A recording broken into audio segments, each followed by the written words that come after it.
भाई बहन, पति पत्नी, प्रेमिका, मित्र शत्रु, सगे संबंधी इत्यादि संसार के जितने भी रिश्ते नाते हैं सब मिलते हैं, क्योंकि इन सब को हमें या तो कुछ देना होता है या इनसे कुछ लेना होता है। वैसे ही संतान के रूप में हमारा कोई पूर्व जन्म का संबंधी ही आकर जन्म लेता है, जिसे शास्त्रों में 4 प्रकार का बताया गया है।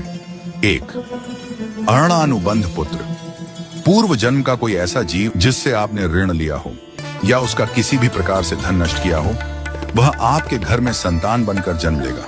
वह अपना धन बीमारी में या व्यर्थ के कार्यों में तब तक नष्ट करेगा जब तक उसका पूरा हिसाब न हो जाए। 2. शत्रुपुत्र।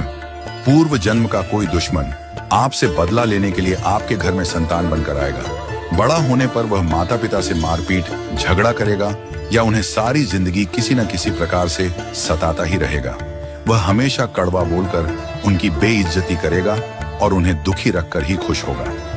3. उदासीन पुत्र। इस प्रकार की संतान न तो माता पिता की सेवा करती है, न ही कोई सुख देती है। वह उन्हें उनके हाल पर मरने के लिए छोड़ देती है। विवाह होने पर यह माता पिता से अलग हो जाते हैं और उनकी चिंता नहीं करते। 4. सेवक पुत्र। पूर्व जन्म में यदि आपने किसी की खूब सेवा की है तो वह अपनी की हुई सेवा का ऋण उतारने के लिए आपकी सेवा करने के लिए पुत्र बनकर आता है। जो बोया है वही तो काटोगे। यदि अपने माता पिता की सेवा की है तो ही आपकी संतान बुढ़ापे में आपकी सेवा करेगी, वरना कोई पानी पिलाने वाला भी पास न होगा। आप यह न समझें कि यह सब बातें केवल मनुष्य पर ही लागू होती हैं। इन 4 प्रकार में कोई भी जीव आ सकता है। यदि आपने किसी गाय की निस्वार्थ भाव से सेवा की है तो वह भी पुत्र या पुत्री बनकर आ सकती है। यदि आपने गाय को स्वार्थवश पालकर उसके दूध देना बंद करने के पश्चात उसे घर से निकाल दिया हो तो वह ऋणानुबंध पुत्र या पुत्री बनकर जन्म लेगी। यदि आपने किसी निर्दोष जीव को सताया है तो वह आपके जीवन में शत्रु बनकर आएगा।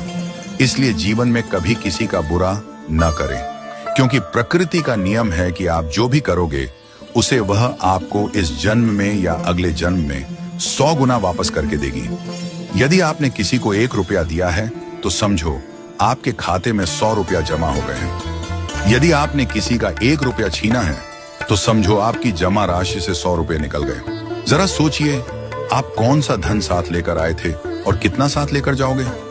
जो चले गए वे कितना सोना चांदी साथ ले गए। मरने पर जो सोना चांदी धन दौलत बैंक में पड़ा रह गया, समझो वह व्यर्थ ही कमाया। औलाद अगर अच्छी और लायक है तो उसके लिए कुछ भी छोड़कर जाने की जरूरत नहीं है, वह खुद ही कमा लेगी। और औलाद अगर बिगड़ी या नालायक है तो उसके लिए जितना भी धन छोड़कर जाओ वह चंद दिनों में